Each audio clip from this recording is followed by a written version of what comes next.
All right, welcome. I've met several of you downstairs, but my name's Heather. I'm the Public Programs Manager here at the Wolfsonian. Thanks so much for coming to our first Takeover Tour. And since you're all here, you probably all know, but the general idea behind it is that we're inviting creative, interesting people from outside of our museum to come in and kind of give their take on our collection. So it's a total experiment. You guys are the first to experience it, so give me your feedback at the end if you have any. Feel free to ask questions, participate. It's supposed to be really fun and inviting. So I really want to thank John Stuart, who is our first kind of guinea pig guide.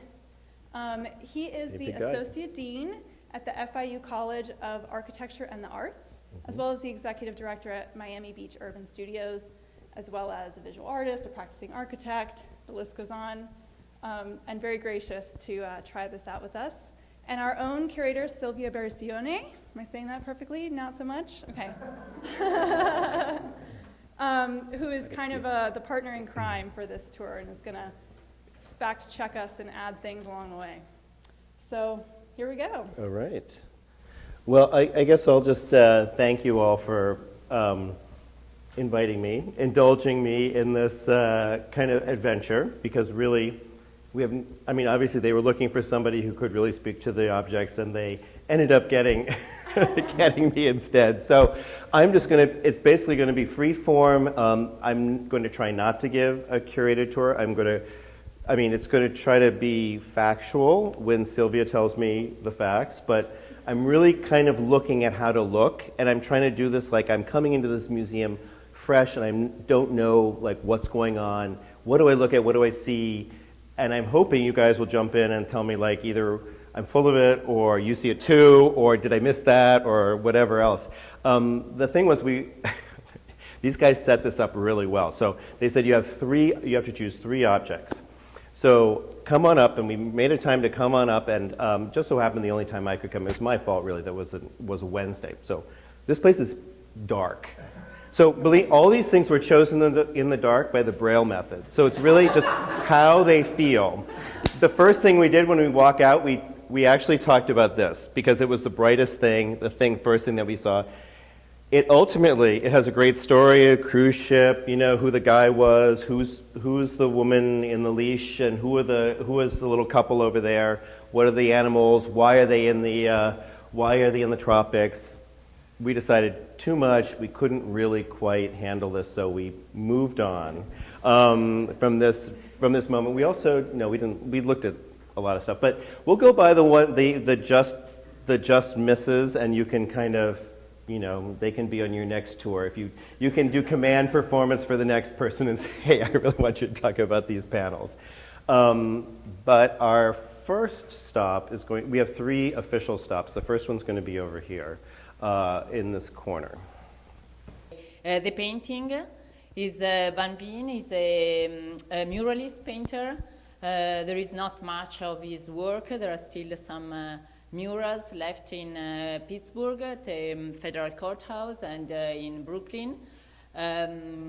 He was, the subject is very interesting. He was also involved in anthropology. He also taught anthropology, so he illustrated a book by David Efron on gestures. So this is a kind of gesture, extreme gesture that he's representing. And Sinel, he was a designer from New Zealand, but he moved to the United States, and he started his own company very early in 1923. Focused on advertisement design, and so he is famous for having created a lot of trademarks, and you can see also in the lettering of the scale. But I think that. Well, no, that's good. So that's it for the facts. So now the reason I'm just jump in, no, really. But one of the things that kind of interested me was that since it's open, I think this maybe has been here since like the beginning. I remember walking into this room when this exhibition first opened and seeing this, and it kind of draws you into this corner, and it's kind of an intimate corner, and you're kind of already part of this little, it's almost a performance that's happening in front of you. two performances or maybe more. Maybe you're part of it, maybe you aren't. But the idea that this is all about kind of skyscrapers and us and the skyscrapers and our tortured relationship with skyscrapers being kind of the body of the city, the representation of the body. They have scale, they have proportion, they have height limits, they have average heights, they have organs and ways in which they work, they have veins and people and air and water flow through them. So in a sense, bodies are very much like buildings, and buildings are like bodies. And so, and our tortured relationship with them may begin on a personal level with like how much we weigh or how high we are, both of which are kind of like brought immediately to your attention. In this skyscraper, which allows you to kind of like, I've always wanted to kind of really step on it, but you know, putting a coin in the slot, I'm like wondering like what would happen? Does this thing start to kind of spiral out of control and become this like psychedelic kind of, you know, interpretation of your body mass or something? It's always been kind of a mystery what happens when you do step on it. So I didn't do it, even though it was dark. We didn't step on it. But then the other thing is that about this is that I'm so drawn to the object and the lettering on the object. It almost looks like it's pavement. The step on it is like it's kind of like a paving you'd find in a city that has in a, you know, a building that has a very kind of an important relationship to the sidewalk or a celebrated relationship to the sidewalk.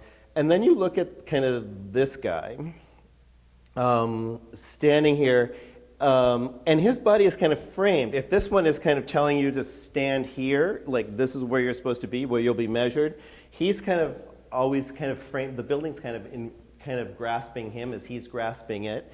And I love the way the light kind of just is on this. Maybe this is partially doing this in the dark too. So this really stands out, this stands out, and then these stand out, and then this little bit on his face. So you kind of get these moments of his body in which he's most closely either like attaching himself to the building or thinking about or expressing the building or where he's thinking about kind of going to. And I also love the way it's such a rigid perspective.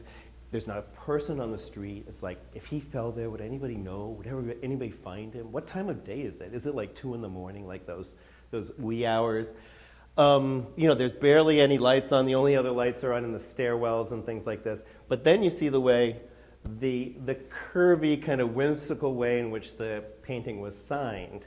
It's kind of completely at odds with the way in which the rigidness, the tension, and you're kind of wondering, like, what the heck is going on here? Like, this corner has always kind of baffled me for these reasons.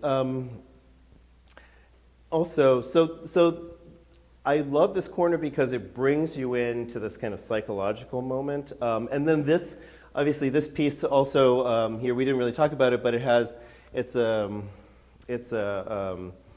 print that has the people are little tiny black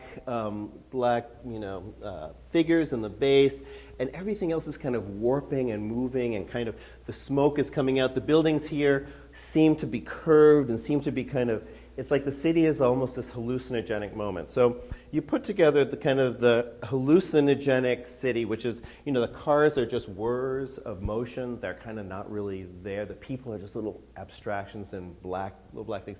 And so you kind of, for me, get this really heady stew about where we are and who we are and the places that we make, particularly the built environments, and how we construct these environments that work in such an incredibly complex way, reflect, in fact, our own bodies and the way in which we live, but we have this hugely tense relationship with them.